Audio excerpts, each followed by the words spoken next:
सियार और चूहे।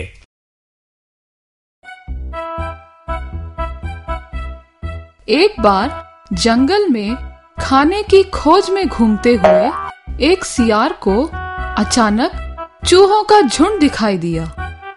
उनका राजा एक बहुत बड़ा चूहा था। मैं इन पर हमला कर सकता हूं, लेकिन ऐसा करने से मैं सिर्फ एक ही को पकड़ पाऊंगा और बाकी सब भाग जाएंगे। फिर भी अगर मैं बुद्धिमान हूं तो ये चूहे मुझे कई दिनों तक खाना दे सकते हैं। इस तरह वो उनके बिल तक उनका पीछा करते हुए गया। जब सारे चूहे बिल के अंदर चले गए, तब सियार अपना मुंह खोलकर अपना चेहरा सूरज के सामने करके बिल के बाहर एक पैर पर खड़ा हो गया। कुछ देर बाद जब चूहे बिल से बाहर निकले, तुम एक पैर पर क्यों खड़े हो? अगर मैं अपने चारों पैर पर खड़ा रहूंगा तो धरती मेरा बोझ नहीं संभाल पाएगी। तुमने अपना मुंह क्यों खोला हुआ है? हवा खाने के लिए, जो कि मेरा एकमात्र भोजन है।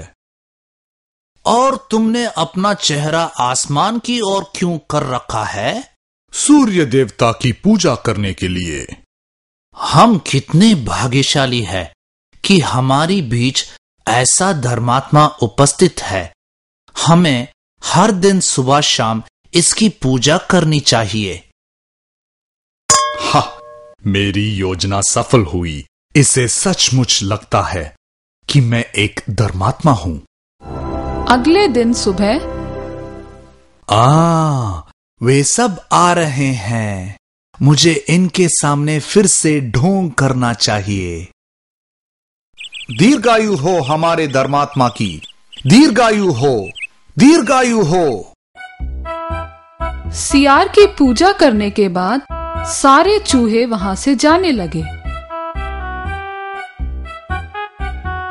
जबकि सियार ने बड़ी ही फुर्ती से सबसे आखिरी चूहे पर झपट्टा मारा। ऐसा बहुत दिनों तक चलता रहा। फिर बड़े चूहे ने कुछ देखा। सिर्फ हवा खाकर ये धर्मात्मा इतना मोटा ताजा हो गया है। कुछ देर बाद, स्वामी, हमारी संख्या अब उतनी नहीं है जितनी पहले हुआ करती थी। कुछ गड़बड़ है। इसका क्या कारण हो सकता है? सियार दिन पर दिन मोटा ताजा होता जा रहा है और मेरी प्रजा घटती चली जा रही है। क्या सियार हमें उल्लू बना रहा है? मैं पता लगाता हूँ। उस दिन शाम को जब सारे चूहे बाहर जाने के लिए तैयार थे, आज तुम सब लोग आगे जाओ, मैं सबसे पीछे आऊंगा। अगर मेरा शक सही है तो वो जरूर मुझ पे झपट्टा मारेगा। मुझे तैयार रहना चाहिए। अगले ही पल सियार ने उस पर झपट्टा मारा, लेकिन वह चूक गया और जमीन पर गिर पड़ा। तो ये है तुम्हारी चाल। अब हम तुम्हें सबक सिखाएंगे। चूहों के राजा ने अपने दांत सियार के गले में धंसाए और उसे मार डाला। पीछे ही बाकी चूहे आए और उन्होंने भी दावत का आनंद उठाया।